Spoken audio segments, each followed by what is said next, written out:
Hammaga salom bolalar, sizlar bilan Apex. Bu videoda grafikani to'g'ri nastroyka qilishni o'rganamiz. Ko'rganinglarda Instagramda aktiv pas, YouTube'da esa o'rtacha. Videoni boshlashimdan oldin menga obuna bo'ling. Unda ketdik. Birinchi bu yozuvlar nimani anglatishini bilib olaylik.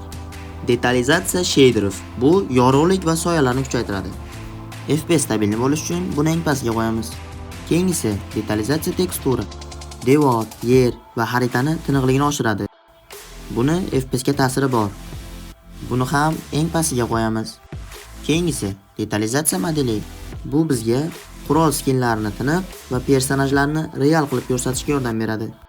Buni FPS ga uncha ta'siri yo'q va buni 3-siga qo'yamiz. Va oxirgisi detalizatsiya effektiv. Bu esa qon chiqishi, granata portlashi va smokni tiniq darajada ko'rsatadi.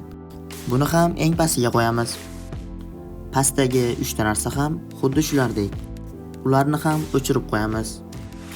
Va eng oxirgisi haqida aytib o'taman. Bunda o'ldirilgan odam tanasi raund oxirigacha xaritada qoladi. Buni ham o'chirib qo'yish tavsiya beriladi.